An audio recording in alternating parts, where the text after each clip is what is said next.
Hello and welcome. I'm Jeff Rathke. I'm the president of the American-German Institute here in Washington, D.C., and I'm really happy to welcome all of you to today's webinar, which is focused on space security and German policy. And we've put this under the headline of a new realm of strategic competition. So over the next hour, we're going to explore the evolving German approach to questions of space safety and security, the investments Germany is making in that, and how that connects to the transatlantic relationship and also to the broader geopolitical competition that we see every day. And I'm really pleased to have with us two non-resident fellows at the American-German Institute, and they are Dr. Antje Nötzold. Antje, welcome. And Andrea Rotter. Andrea, welcome. Thank you for having us. So just to give you a little more background on them, Antje Nötzold is a senior researcher working at the University of the Bundeswehr in Munich on a project which is called Support for Arms Control in Space. She is also a private lecturer at the Chemnitz University of Technology. And as I mentioned, we're proud to have her as a non-resident fellow here at AGI. Andrea Rotter heads the Foreign and Security Policy Division of the Academy at the Academy for Politics and Current Affairs of the Seidel Foundation, which is based in Munich.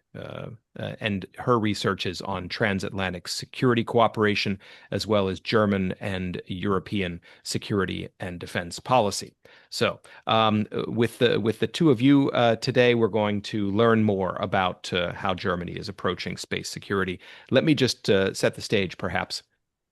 And that is, we are experiencing a remaking of the transatlantic security relationship. The end point of that is unclear, but you see a combination of U.S. demands for greater European engagement, and you see at the same time a perceived and politically expressed European need for greater self-reliance.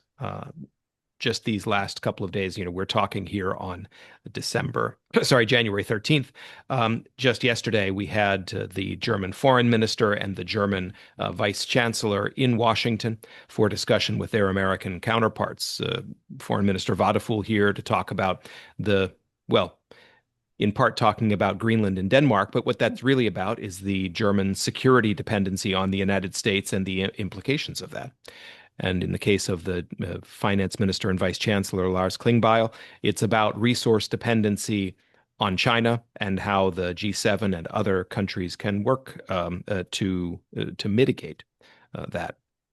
So today we're going to talk this through, and let me also commend to viewers an article on the AGI website, which was written by Andrea Rotter in December, which we published, which is an analysis of the German space safety and security strategy. So for people who want to dig a little deeper, I encourage everyone to look at that article.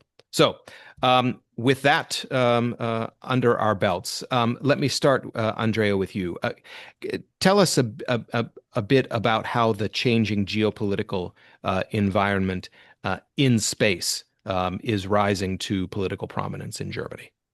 Yeah, once again, thank you so much for having us. I think what we can currently see, and this is something that, of course, takes place in the United States, but especially in Germany, is that we see a change in how space is treated geopolitically, not just by the United States, China, or Russia, but even more so now by Germany. And what I mean by that is that not just the war in Ukraine, and not just the new ramifications of the transatlantic relationship, but in general, the increase of strategic relevance of the space domain has been acknowledged by the German administration, by the German government. And this is mostly due to several factors, like on the one side, we see that the space domain in itself is undergoing a profound transformation when we think about the dependence of modern armed forces on space-based capabilities, when we think about the growing complexity due to new actors, more objects in space, while international law has fallen behind these kind of political and technological developments. At the same time, and this is something that takes not just place on Earth, but also in space, this kind of geopolitical climate where strategic competition also dominates how states think and strategize about space. And so with all these kind of developments taking place, I think over the last couple of years, what we've seen in Germany taking place is really a new approach on how Germany deals with space, from a mainly commercially and research-driven approach to space to now a more strategic and security-oriented approach to space. So we have some kind of a paradigm shift due to what's happening in European security and in the transatlantic relationship, but also with regard to the broader international strategic competition environment that we're facing. And I'm sure we'll go into that in more detail, but in this regard, we really have a paradigm shift in how Germany thinks about space. Yeah. Okay. And of course, there's a resource question, which is important and that we'll get into shortly. But before I go further, let me just remind viewers, we will be taking questions and engaging you in this dialogue. So we will use the Q&A function in Zoom, which I'm sure everyone is familiar with, but just keep that in mind as you listen, think of how you want to formulate your questions so they are maximally usable, and we'll look forward to bringing those into the discussion throughout today's hour-long session. So please feel free to put questions and observations into the Q&A function at any time. So, Antje, the German government and the German defense minister announced just at the end of last year that Germany would be investing, I believe it's 35 billion euros into space security over the next 5 years. Sometimes, keeping the numbers in context is a challenge, but that is essentially a tenfold increase in Germany's investments of this kind. It would make Germany the largest national investor in space security, and so. What are the specific vulnerabilities and dependencies that you see as most critical for Germany to address? Yes, thank you. Thank you again also for the invitation. I was muted before the beginning. No problem. That's a tremendous change. And also to add what just Andrea said, I would also say that we've seen a change in mindset how Germans and especially the public and the administration look into space. So from a purely civilian, scientific and economic view, we now see the strategic importance. And we also see again new changes, especially with regard of the dependencies. So we witnessed the rising strategic importance of space, also the changes of space in warfare and the lessons we learned in Ukraine and the changes that happened in the last years. So space moved from a technical level down to from the strategic level down to the technical aspects of warfare. And so you need space-based information now within minutes. And so that changed the whole concept of how you implicate and implement space into war, and to warfare and strategic implications. So that's also why we see these tremendous budget increase, because we have a lot of dependencies, and this means also vulnerabilities. Because we now, since the beginning of last year, we witnessed that the transatlantic partnership cannot be taken for granted any longer, and also cooperation in defense and security issues. So especially when we saw that President Trump denied the information, the space-based information to Ukraine in their cooperation, and also to deny that commercial companies like Maxar, back named then, were allowed to sell their space-based products also to customers like Ukraine. That really showed that we are highly dependent, and it really pushed the drive for European autonomy. And we now take this not only as a buzzword, we now really want to implement this, enforce this. And that's the background why we now see these 35 billion for space-based assets. And that's not that this figure is coming out of the blue. It's that the armed forces, that they calculated what do we need, and we need, for example, satellite-based missile warning. We need more signal and electronic intelligence. We need different levels of satellite communication. So, like the German armed forces have 10 satellites at the moment. That's a very low number, especially when you think about it. We are competing in satellite communications with Starlink, for example, with 8,000 satellites. So now we also need not only geostationary based satellite communications, we also need to adapt to these constellations and these low Earth orbit constellations to be able to have this information at a very timely basis, like within minutes and not within hours or days, for example.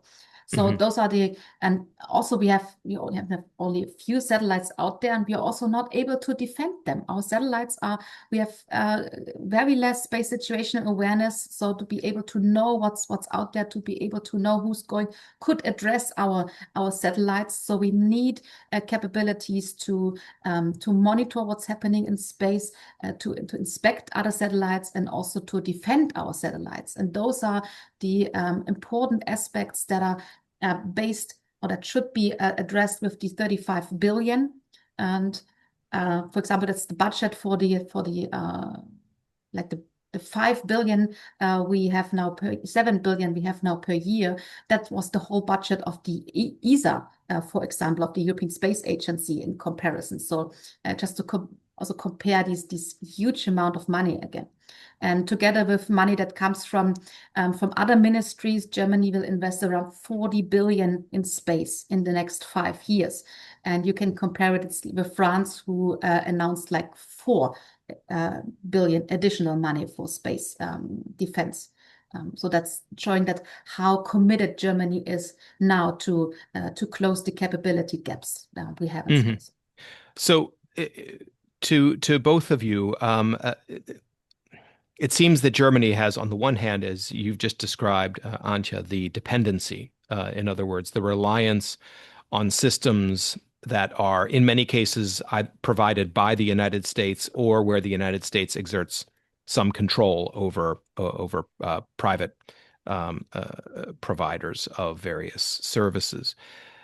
But you highlighted at the end of your statement, Antje, the vulnerability to other kinds of attack. And so the need to defend space-based systems is, principally, I think, one where Germany is worried not about the United States withdrawing its support or its information, but instead the vulnerability to attack. So where can we see the balance between these dependencies versus the vulnerabilities and safety of systems being expressed in the resource commitments and in the programs? How does that balance shake out in what we know so far of Germany's evolving strategy? Perhaps to add on what, because this is also reflected in the capabilities that Germany wants to attain. To add upon what Antje said. So Germany became aware of the dependency, which can be a vulnerability, not just vis-a-vis external or non-NATO people, non-NATO countries, but also United States, as Starlink has clearly shown. So At the same time, Germany is still committed to the transatlantic relationship because in the short term, there is no alternative to strong transatlantic relations for German and European security.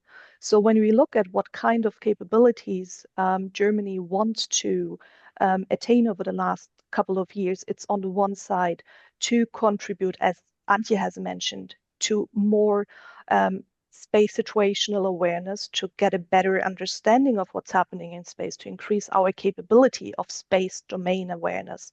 That means being able to not just monitor and identify threats, but also to characterize them, to characterize the intent behind them.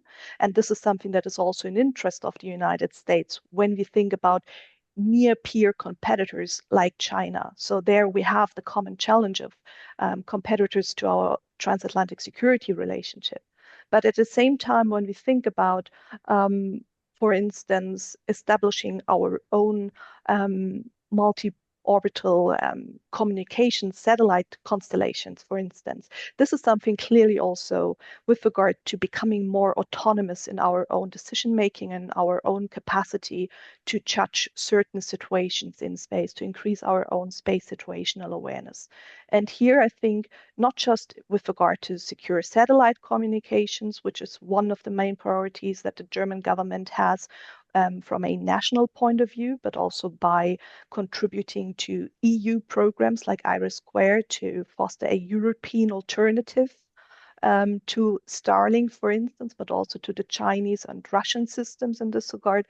It also comes down to being able to have our own or more independent reconnaissance systems, so ISR, intelligence, surveillance, and reconnaissance systems in space, to become more resilient in terms of a transatlantic partnership, but also to be able to take our own sovereign decision to a next level. But at the same time, as I said, this is not about, becoming fully autonomous from the United States, because Germany does not want that and cannot afford to do so, actually. Yeah. So let me ask. Oh, Antje, go ahead. Yeah, just to add a small amount, I'm completely shared a few. Andrea just said that it's not about becoming independent, and no one could become independent, not even on the European level. As this US Space Force always said, space is a team sport, and you also see in the executive order we might address later on that just published by President Trump. It's not about being completely autonomous. Not even the US can manage to address space and all the security issues. But you need to bring something to the table, to be a partner, and to be an interesting partner, and something that can contribute something. That's a quote that our space commander, General Trout, always makes. You need to bring something to the table to be a partner that the others want to cooperate with. And we also see it in the European and the German space safety and security strategy, that it's not of becoming autonomous, or that's Germany wants to become a kind of a leading nation in space security aspects in Europe, but to getting it more comprehensive, that all the European nations can bring their assets to the table and then become interoperable, that they can share those aspects, and also that it's also highlighted to contribute also to NATO. It's not that they should not cooperate with the United States. Also to bring to raise the space capabilities of NATO, not only of the European part of NATO, but to NATO as whole, and especially the European Space Component Command, which is also a new. Should be a new something to establish in Germany, should also train and bring soldiers from NATO countries, from partner countries together to train to operate space on a tactical level. So it is just to raise the national capabilities, but also to contribute not only to European aspects, but also to NATO aspects. So, Andrea, in the analysis you've done for us on this space security strategy, you mention that from the perspective of the German government, most of the funding will go to German and to a certain extent European companies. Can you say more about that? Is that defined in the strategy, or is that a sort of informal prioritization of indigenous capabilities? Because we see this in many other areas of defense and security, where Germany and its European partners face the challenge of striking a balance between off-the-shelf purchases of existing systems from U.S. providers versus developing their own industrial capacity, which might have a longer timeline. Exactly. So when we speak about paradigm shifts, I think with the new government, there's also a paradigm shift in terms of how we think about acquiring capabilities in a broader term, or in broader terms when you think in general about defense capabilities. So immediately after the war in 2022, or when the war started in 2022, the rationale in Germany was to close capability gaps as fast as possible. And that's why the natural impulse was to look to the United States and to buy off-the-shelf products, to close the capability gaps fast, but also to maintain solid transatlantic relations. When we look at what the Merz government currently is doing, that we see also a more balanced view in terms of taking the focus more to the European market and especially the German market. So in last year, it was Politico that published an internal list of defense procurement in Germany, where only about 8% will go over the next couple of months to American purchases, compared to a huge dominance of German and European products. And also with regard to the space aspect. So unfortunately, within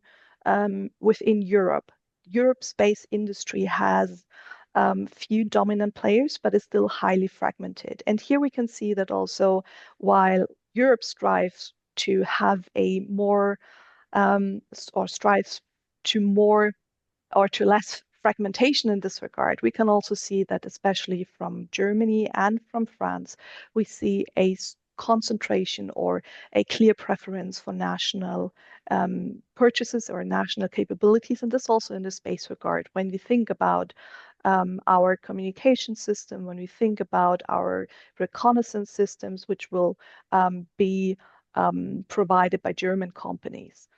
So in this regard, the focus is clearly on Germany's space industry first, and then going to European solutions. But I think the real paradigm shift, but also in terms of potential for tensions with the United States in the space realm, will be how do we get these capabilities, and where will we spend the 35 billion euros over the next couple of years?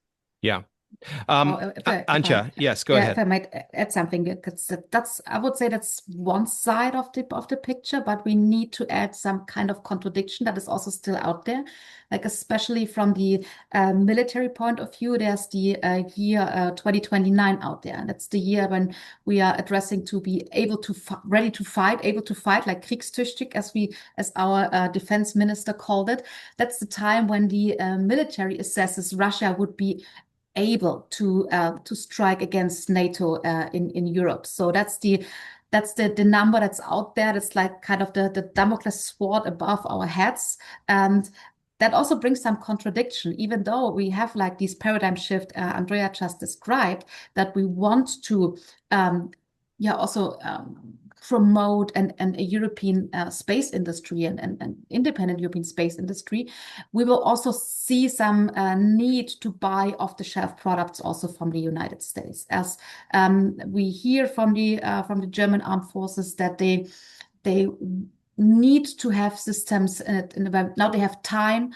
No, not before they had time but no money, but now they have money but no time with 2029. So they need to have also systems which might not address all the specifics or all the needs they have, but at least to close some gaps very quick. So they're also saying that they take systems that they have with slight adaptations, and then maybe they fulfill only 70% of the criteria, but they have it now and not waiting 5, 6, 7 years to have the individual solution that fulfills 100%.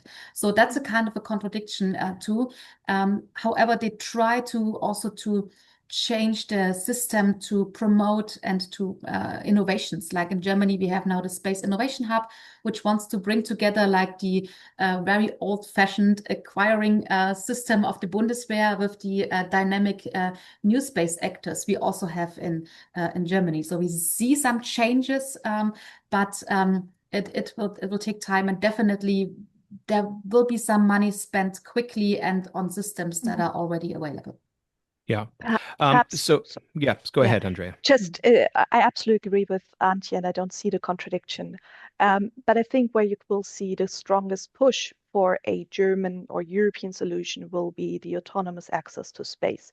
We see that on the European level with regard, because with the war in Ukraine, when the war in Ukraine started, we had cooperation with Russia in terms of launching our own satellites to space. Of course, we have cooperation in this regard also with the United States, but on a European level, but also on a German level, the autonomous access to space and being able to launch our own capabilities, that will be a priority that will be mainly defined in Germany and in Europe.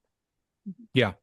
So that I think is a good opportunity to widen the aperture. And Antje, I wanted to focus a little bit on the European dimension that you and Andrea just referred to. To what degree, you mentioned earlier, I believe, that the European Space Agency budget is how much? Is it 7 billion? It was 7 billion per year. It raised. Yes. Okay. Oh, that was the increase. So to what degree is the German space security strategy embedded in a larger European approach? Or is there a risk of a German national strategy overpowering or overshadowing a more comprehensive European approach to these issues? Does the German approach harmonize and amplify European capabilities in space, or is it going to diffuse them in some way? No, I would say it will be as always. Often we are quite late with our strategy. We are I would say the last important actor in space to come up with a space security strategy. We didn't even call it space defense strategies as all of the others do, so we call it security strategy. At least it's a security strategy and not a safety strategy. As in Germany, that's the same word. We used the term Sicherheit for both security and safety. So we were all a bit curious what it would be the focus of the strategy when it then finally come out. So, and it is in line with the European aspects we see in the last year since 2022. So in 23, we already had a European strategy for security and defense in space. So even the slow-moving European Union was quicker than the German government to have a strategy in this field. And we also have like the defense readiness roadmap that was out last year, and the process towards it, which all highlighted the strategic importance of space. So I would say that now the German strategy for security and safety in space is in line with the assessment we have and the importance of the raised importance of security and defense issues in space. However, it is more ambitious in some terms, as I mentioned, that Germany wants to take over kind of a leading role, that we see concrete steps where Germany should develop, where Germany should improve its capabilities in space, and it's also very precise how to react if we see some forms of aggression in space, which is also very interesting and very concrete. And it shows that it is a real strategy in this regard. And what we see is that also this kind of mindset we described at the beginning, that we now see space not only from this scientific and economic view, we also incorporate now the strategic and security issues. We see the same change in the European Space Agency, which is a purely civilian approach and task.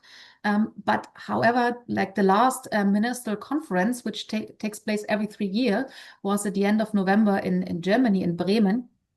And here we saw a very important shift in the way that also the ESA, the European Space Agency, now wants to contribute also to security issues in space. And that was highly disputed between the different ESA member countries. It's an independent organization. It's not belonging to the European Union. Maybe to say on a side note, there are 23 European countries forming an independent intergovernmental organization for their space cooperation. And they now see also like the dual use aspect, which was it was very carefully not mentioned before. Like we had very separated view on like the civilian usage of space systems and the military usage of space systems, and now also political actors and also the European Space Agency are not afraid any longer of dual use, so that they are open to think what military implications can civilian systems have. And that's really a change in how they see it. They even incorporated a new program, European Resilience in Space, which is directly addressing security issues in space. So we see that now we're getting to a more comprehensive view on space in Europe and in Germany, that it's not something we can separate, but it's something that has to be taken into consideration, and all aspects have to be taken into consideration. Okay. So from there, I want to pivot to the transatlantic dimension. And I'll turn to you, Andrea. As we've heard already, and as we experience every day, I would say there is a mixture of concerted effort to preserve the transatlantic security partnership, but at the same time a recognition that it is under new stress and is at risk. So how does the transatlantic dimension fit into the space security strategy, and how do you see that fitting into the broader relationship of Germany to the United States? So first of all, I think it's important to acknowledge that over the last couple of years, a very intensive cooperation has developed between the United States and Germany, also with regard to space. So although, and you saw me nodding to a lot of things that Antje just said, because when we talk about the safety and security strategy for space in Germany, this is a really good thing. So usually you do not see German experts being very happy with strategic documents. In this regard, most of the experts, when it comes to Germany's new strategy for space, all the experts, but also the armed troops, are very, very positive. And why I'm saying that is because I think over the last couple of years, Germany has proven to be one of the more capable space actors for the United States in Germany. So that's why over the last couple of years, Germany has joined many US-led initiatives in this regard, like the Combined Space Operations Initiative or Operation Olympic Defender. So these are exclusive formats that are outside of NATO, that are American-led initiatives for capable space actors. And over the last couple of years, we have seen that from originally the membership was only contained to the 5 I states. And over the last couple of years, starting also under the first Trump administration, this kind of exclusiveness has opened up to European partners.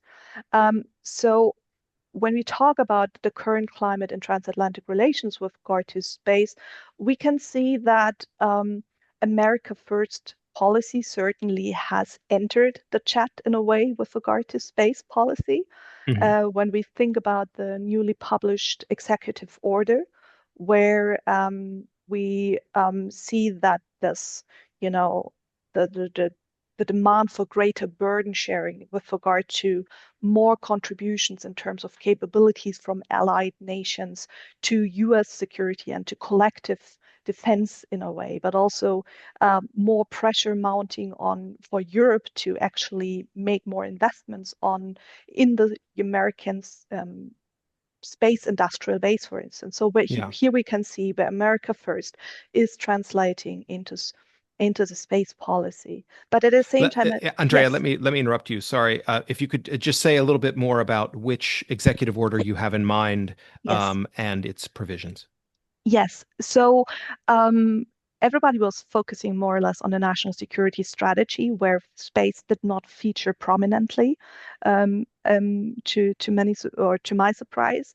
But shortly before Christmas, the Trump administration issued an executive order, which is titled "Ensuring American Space Superiority," which gave certain provisions and highlighted the priorities of the new Trump administration in this regard.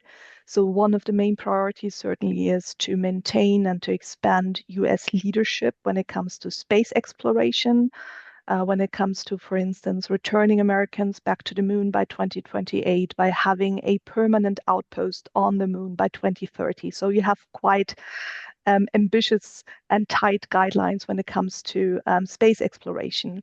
Another priority certainly is protecting and defending vital national security and economic interests of the United States in this regard. So here we think about, for instance, new technology, a space-based missile defense systems like the Golden Dome in the United States, which also should be available by 2028. And here in this regard, under this priority, the United States also states that it wants to have cooperation with Europe. It wants to have more contribution for Europe by partners and by allies in this regard, but also more investments in the American market.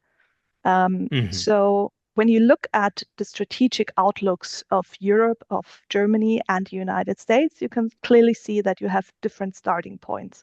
So, of course, US superiority, a competitive edge vis-a-vis peer competitors, dominance, tech leadership. This is something that clearly separates the American approach from a European approach, because we simply do not have the capabilities and the funding. But at the same time, and this is something perhaps for the last time I want to emphasize, when you look at the different strategic approaches, there are also shared challenges and shared concerns, which I think make a good thing for or a good common ground for transatlantic cooperation. Both Washington and Brussels and Berlin are concerned with, for instance, the integration of commercial actors, since commercial actors shape how we think about space also in warfare. It's about reforming acquisition programs, on getting better integration of civil military cooperation in this regard. It's also, and this was something that I was positively surprised, there's also the concern for a sustainable use of space. When we think about space traffic management and debris mitigation, this is something that I think offers common ground between Washington and Brussels in this regard. So we have many common grounds in this regard, where I think we can work together also when it comes to a comprehensive view on space security. Antje has already mentioned that. So we do not think just about satellites and ground stations, but also we have to think together about technology, about critical components, about supply chain. And this is something I think where we have ample common grounds between Washington and Brussels to really bring the cooperation forward, although certainly there is the potential for conflict also in both strategic approaches. Yeah. To zero in on that for just a minute, and then we'll come to you, Antje. Andrea, is there anything in the U.S. executive order from December of last year that would be an obstacle that would impede Germany, for example, from pursuing its own space security strategy? Are there direct points of conflict that you see in these two documents? Not really. So as I said before, the America First approach of luring more investment into the American economy, this will be, of course, a hard balance for Germany and for Europe to strike when we think about enabling our own space industry, our own defense industry. So this kind of balancing act between doing justice to American demands of, having attracting more investment or providing more investment in the American market, but also becoming a little bit more autonomous and having our own industrial base in this regard. But apart from that, I think when we look at the different issues, of course, when it comes to norms, so what European allies really like, and also Germany, and this is part of our own space security strategy, is a strong commitment to international law, to existing space regulation. And this is something, for instance, that is missing in the executive order. I would not say that there's a disregard for that, but we've seen, for instance, when we think about negotiations and votings in the United Nations over the last couple of months with regard to space security, ideological clashes when it comes to climate change. This is something that has prevented the United States to agree to a non-binding resolution in the General Assembly as the only state to not agree to that kind of commitment. So I think in general, when you look at America First policies and the general transatlantic relationship, when we think about this kind of demands for investment in the American domestic market, when we think about the right quest or the right formats and institutions, when we think about ideological differences, as far as they apply to the space domain, there is potential for conflict also with that, also between Europe and the United States. Right, right. Antje, go ahead. You were about to say.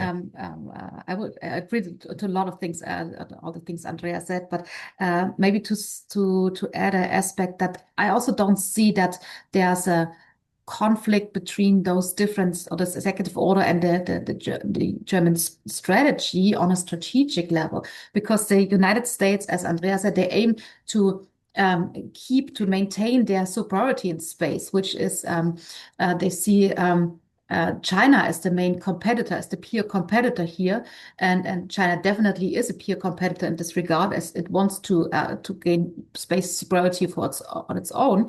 But when we look at the European and the German approach, that is not about becoming a great space power. It's about or becoming gaining superiority in space. They far away from having the capabilities to assess this, but it's about having a sovereignty in space, keeping and maybe also enhancing their sovereignty in space, as they realize that they need to take care for the protection of their space assets for their own. So it's about having the ability to that others cannot deny us the usage of space. So that's maintain our usage of space for our own. So that's the major approach that the Europeans have, seeing that we have to take care. We have to keep up with our protective aspects on our own. And also what Andrea mentioned, we see some potential for a broader cooperation on the safety issues in space as they're becoming really challenging. Thinking about space debris, for example, thinking about space traffic management, we now see that also Starlink is, for example, changing the orbit of several hundreds of its satellites, and that also to some debris issue, and that this could be really challenging aspects for the usage of space in the next years. We have seen some small steps from the Chinese side, even starting talking about space traffic management, and that's very impressive. The Chinese normally don't want to talk about these any aspects that could giving more insights in their capabilities and also in their strategies. So that's really something interesting that starts putting pressure on all the actors, because if some of these orbits will become unusable, then it will affect all spacefaring nations. So that's why that's something maybe something positive we can analyze in the last year, I would say, in space. Okay. I'll turn to you in a second, Andrea. I just want to encourage our listeners to, if you have observations and questions, that you please use the Q&A function, and we'll look forward to bringing those into the discussion. Andrea, over to you. Yeah, perhaps one thing where there will be definitely a conflict between Europe and the United States, which was not mentioned in the executive order, but which is already on the horizon, is the EU Space Act. So the EU Commission has issued a proposal for a EU Space Act, which means shall be, like the law regulating how we use space in Europe, which will be applicable not just to EU operators, but also non-EU operators, meaning that if, and that is a huge if, because the proposal has been criticized by the nation and also by the European Council so far, so it's a long way to go. But according to this proposal, also somebody like Elon Musk and Starlink, if they wanted to offer their services and operate Starlink within Europe, then they would also have to abide by the EU space law. And in this regard, I think there will be a huge conflict, because it is a similar debate when we think about data protection, when we think about social media regulation. So this kind of regulatory reach that the EU wants to impose, not just for Europe, but also for people outside Europe operating in Europe, which that will have certainly have huge consequences and repercussions for American operators. And I think this will be one of the most conflictive issues in the next couple of years. Mm-hmm. If I can stay with that for just a moment, and we realize, of course, that this is a proposed piece of legislation, so it could change before it's passed, if it is ever passed. But what would the actual requirement be? I understand the point that a foreign provider of space-based services would have to conform to and abide by EU law if it is providing those services in Europe. But what are there more specific provisions that you foresee being a problem or having the potential for transatlantic disagreement? So the proposal, I think, in itself has about 130 pages. So there are a lot of provisions. We won't ask you to summarize it. No. But there are also a lot of provisions that Germany, for instance, does not like, because it thinks it's an overreach of the European Commission, because many aspects in terms of liability, and for instance, in terms of overview and monitoring, in terms of special guidelines, when you think about, as Antje has mentioned, space traffic management, debris removal, end of life considerations. So when satellites stop operating. So here Europe will have certain provisions in place which can be in direct conflict with what currently is taking place on more or less a first mover advantage. So in the absence of space traffic management regulation, in the absence of, a real binding, well, everybody's, for instance, should register what kind of satellites they, launch into space with the United Nations. Barely anyone does. So in this regard, I think there's really the potential for conflict, because then even Elon Musk and Starlink will have to apply or abide by these rules, which are made in Brussels. So in terms of safety, I mean, there are also provisions which are quite good when you think about resilience, for instance, to harden satellites against cyber attacks, for instance. But especially when it comes to safety and sustainability issues, I think there's a bigger rift between the American approach and the European approach, which will then play out when we talk about the EU Space Act. Okay, thank you.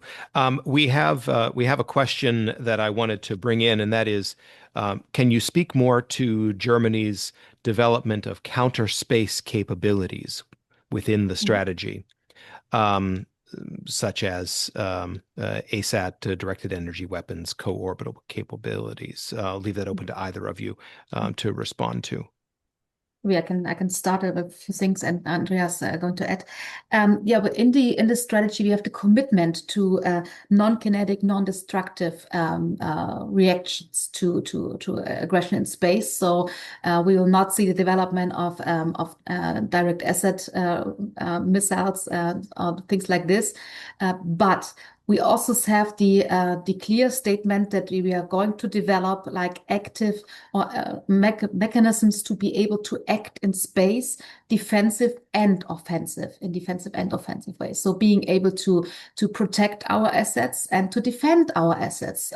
So we are addressing, like we talked about a lot of things that Germany wants to buy from that 35 billion euros, and one are also possibilities to be active in space, for example, or act against a space. So, for example, with jamming, with lasers, with also to harden, as was mentioned, to harden our assets, being more resilient, but also to have like these inspector satellites, being able to maneuver to other satellites, to approach them, to have a kind of an optical reconnaissance, what's happening, what they can do, have a space domain awareness. It's also part of it, being able to not only to know where other satellites fly, the space situation awareness, but also know what are the capabilities they have, which maneuvers they've already done, for example, what could be some intentions why they are in these the specific orbits, or why is it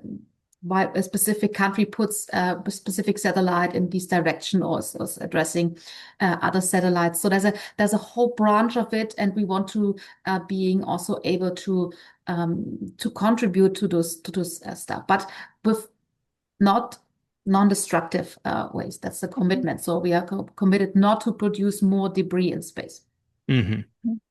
Andrea. Yeah, perhaps not really to add, but to underline. So I keep repeating myself because I think here, once again, the change in mind shift, the change in the paradigm shift in how Germany wants to approach space is visible, because for a very long time, and the question of offensive capabilities, of active in defense, which was a issue, or which was an approach that was first brought up by France and the UK in their strategic approaches, where Germany was very hesitant and reluctant to really subscribe to active defense. I think here we really can see that Germany has taken a more realist approach to space, that meaning we have to be able to actively defend ourselves, but within the boundaries of international law. And here Germany actually follows a initiative by the Biden administration, which first put in place a ban on debris-generating anti-satellite weapons, with Germany, although Germany really never thought about developing anything that could generate debris, was among the first nations to subscribe to that. And so in this regard, when it comes to cyber, when it comes to electronic warfare, when it comes to capabilities in the hypersonic sphere, for instance, this is something that Germany is investigating in terms of our own defense. But I think it's really important to underline that, and that was a huge step for Germany actually, that the ability to defend actually serves the purpose to deter attacks in space. Yeah. So I think there's a paradigm shift, and this is something I think that also with the United States, when we think about Operation Olympic Defender, where actually there is talk between European and American partners about how can we deter, how can we defend our own space assets. This is something that I think will be also welcomed in Washington. Yeah. And also So that's also go ahead. that's also a lesson learned from the war in Ukraine, that we just see that that we need to be able to act because and protect the system. So just as an add on it. Yeah. Andrea, in the comment you just made, you used the word visible, and of course, things that are happening in space are not visible in the same way that they are to the naked eye here on Earth. But I guess my wrap-up question to both of you, because we've talked a lot about the massive infusion of resources that Germany plans over the next 5 years, where will we see that? And what will we see first? How will, anybody who follows Germany and defense is familiar with the almost mythological inefficiencies of the acquisition system and the slowness and the ineffectiveness in delivering what the Bundeswehr needs when it needs it. So what should we expect to see, and how will we know at some early stage whether this strategy is actually taking hold in the ways that the Merz government intends it to? I would say some important aspects already comes out of the strategy, because this time it is really a strategy that has not only the assessment of the situation and the political goals. It didn't stop at this point where nearly all German strategies stopped. It goes up to the third and most important step. And what we see at the end of the strategies are really 3 pages with, I think, over 30 concrete lines of action. So concrete actions that should be tackled in the next years to come. And so that's why I think we will not see this. That's not just a strategy on paper. And there's also an unofficial version where behind these lines of action, you already you have the ministries and the agencies which will be responsible for those lines of action. So who will be responsible to implement them? So what we see here now is we already have a concrete plan. You're right. It's hard to the Bundeswehr system of acquiring this new capabilities. However, what we see is that already last year we had the first for these Shield and Sword satellites. It was published. And it was published with the DLR, with the German Space Agency. So what we see here now, we already have a intensive cooperation between the armed forces and the German Space Agency. They are supporting the implementation of the space security strategy, and so we see some new action and some more innovative stuff also with the Space Innovation Hub. And it was already mentioned by Andrea. I think the real bottleneck will be European launchers. If we see like enough progress in European launchers in the next year, I think that will be the real bottleneck and the real challenge. In the next year, you mean by the end of 2026? In the next years, yeah. With the European Launcher Challenge, you have 5 European companies incorporated in the European Launcher Challenge, and they have to have a successful launch until 2027 to get the first amount of money. And we also, when we want to become able to fight in 2029, we need to have the abilities to bring all those assets we want to buy now into space. And for example, the Shield and Sword satellites, they should be launched to space with European launchers. So we definitely will need independent European launchers in the next 2 years, I would say. With Ariane is booked out for several years already. So, and they're not quite flexible. We are not producing 10 more Ariane rockets in the next years, I would say. Yeah. Andrea. Yeah. I just want to underline the beauty of the space security strategy, because really the concrete steps of implementations, the lines of actions which enable you to have a better monitoring process. This is something that really stands out when you look at German strategic documents. So I wasn't exaggerating. We are really proud of our strategy in this regard. I think on the one side, and this is something that you, Jeff, have mentioned, is what we can see is, of course, that the 35 billion euros are also being used to finance projects that are already underway to secure the long-term financiability of these projects. When you think about our own satellite communication systems, so the next steps in our satellite communications, when we think about our own reconnaissance satellites, so these are measures or approaches that are already in or have already been put in place, but now have the financial long term, or at least till 2030, right, for the next steps in this regard.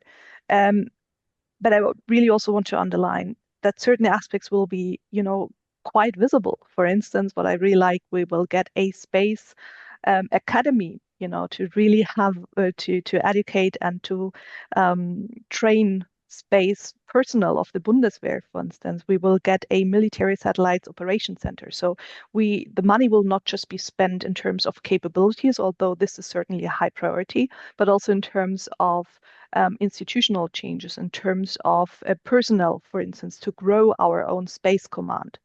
But I really would like to emphasize what Antje just has said with regard to Europe. So we will also see that since from a European point of view, from a German point of view, the space venture is just way too big for one single European country, there will be also the focus on how can we bring forward European capabilities. When you think about IRIS², so the European alternatives to Starlink, which hopefully will be able to be launched by 2030, which is quite a very optimistic view. So we will see a lot of effort going towards Europe. And this is something, of course, that Germany cannot dictate or does not want to dictate alone. But so here, whether we see the progress will also depend on how united Europe can work in the space realm and how coherent our approach will be, and how different nations are willing to step back when it comes to their own economic interests for a European solution. And I think this will really define how capable Europe will become in the next couple of years. Right. In space. Okay. Well, Andrea, Antje, I want to thank you for sharing your insights and expertise with us this past hour to illuminate the change in mindset, to use a phrase that Andrea used a couple of times, that we see in Germany's view of security and safety in space, the developing resource commitment, which is enormous, and that will shape the way that Europe acts in space, not only in a civilian capacity, but also in a dual use and in a defense capacity. So thanks to you for that, and thanks to all of our viewers for being with us. And we look forward to seeing you again at future AGI events. And for now, we're going to wrap up, and we'll see you again soon. Thanks so much. Bye. Thanks for the invitation. Thank you.